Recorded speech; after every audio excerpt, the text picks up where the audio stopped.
Oke guys, kembali lagi bersama TPB Santuy. Sekarang kita akan masuk ke bahasan selanjutnya nih. Jadi kita udah pernah bahas bahwa turunan itu bisa dipakai buat ngitung nilai maksimum dan nilai minimum dari sebuah fungsi.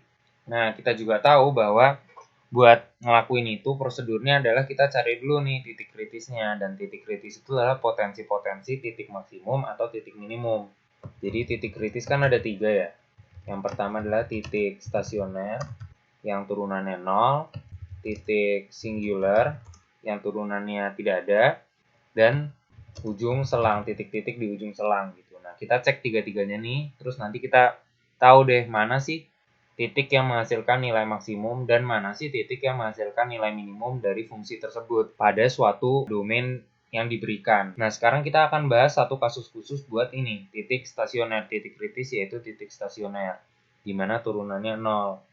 Nah, anggaplah kasusnya kayak gini, jadi ada suatu fungsi yang ribet banget kayak gini. Nah, dia itu didefinisikan di ini, jadi ujung selangnya itu dari A sini sampai sini B gitu. Dia kan punya banyak titik stasioner ya, contohnya ini, ini, ini. Nah, kalau kita mau ninjau titik stasioner itu ada dua jenis titik stasioner, yaitu titik stasioner yang jadi titik minimum dan titik stasioner yang jadi titik maksimum. Nah, tapi maksimumnya ini nggak maksimum di keseluruhan fungsi, tapi maksimum lokal di daerah dekat-dekat ini aja gitu. Jadi ini minimum, minimum, terus ini maksimum gitu. Nah, bisa nggak sih kita cari tahu titik itu tuh titik minimum lokal atau titik maksimum lokal gitu. Nah, ternyata bisa nih. Jadi turunan tuh memfasilitasi itu.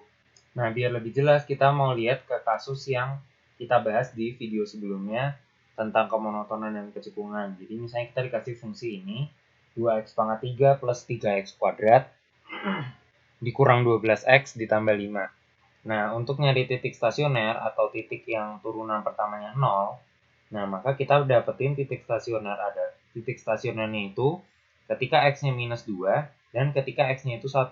Minus 2 dan 1. Nah, berarti kita bisa expect bahwa di titik x sama dengan minus 2 dan x sama dengan 1 ini, fungsinya itu nggak bakal turun, nggak bakal naik, dia bakal stasioner gitu.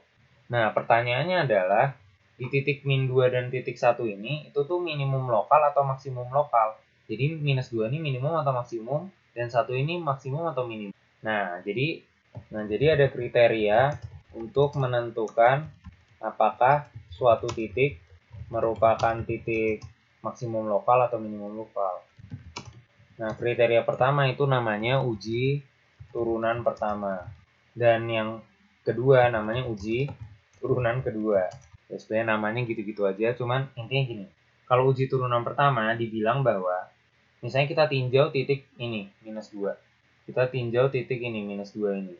Nah, di titik minus 2 ini, kalau misalkan turunan pertamanya sebelum minus 2 itu positif, dia kan positif, terus setelah itu negatif, turunan pertamanya negatif, maka kan dia ini naik, terus habis gitu turun kan.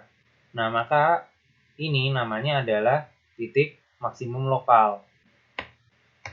Nah, sama juga kasus, misalnya kita tinjau yang ini, di mana sebelumnya itu f absennya itu kurang dari 0, tapi setelahnya f absennya itu lebih besar dari 0. Berarti dia ini turun dulu fungsinya, baru habis itu naik. Nah, maka titik 1 ini pasti merupakan titik minimum lokal. Nah, itu cara pertama buat tahu titik tersebut nih, yang cuma kita tahu positif negatif ini doang itu, apakah dia maksimum lokal atau minimum lokal. Nah, cara kedua adalah menggunakan turunan kedua. Kalau pakai turunan kedua, jadi misalnya kita tinjau ini, tadi kan titik stasionernya adalah minus 2 dan 1. Nah, di titik minus 2 ini, jadi X sama dengan minus 2, itu turunan keduanya positif atau negatif. Nah, di sini kita lihat bahwa turunan keduanya negatif. Sedangkan kalau di X sama dengan 1 ini, turunan keduanya positif. Jadi yang penting kita tahu titiknya ini bahwa titik stasioner, terus kita nggak usah cek sebelum setelahnya itu positif negatif, nggak usah kayak gitu. Tapi kita cek turunan keduanya, turunan kedua di titik itu, apakah positif atau negatif. Nah, kalau dia turunan keduanya negatif, berarti kan dia cekung ke bawah. Nah, berarti pasti dia adalah titik maksimum. Nah, sementara kalau turunan keduanya positif, dia itu kan cekung ke atas. Nah, berarti dia akan jadi titik minimum lokal. Nah, jadi dia akan maksimum lokal ketika turunannya kurang dari 0 dan minimum lokal ketika turun. Nah, itu jadi hebatnya turunan. Jadi kalau kita misalnya dikasih fungsi gini doang, terus misalkan kita hitung titik-titik stasionernya di mana turunan pertamanya 0.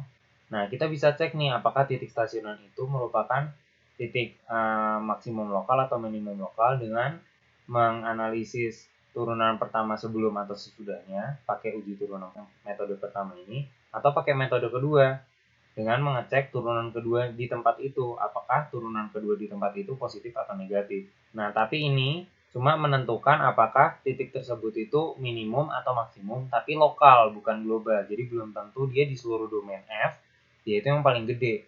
Tapi dengan informasi ini kita jadi bisa tahu, oh titik itu tuh titik puncaknya atau titik paling rendahnya gitu. Di daerah itu doang gitu. Oke, sekian pembahasan kali ini. Sampai ketemu di video-video selanjutnya. Thank you udah nonton.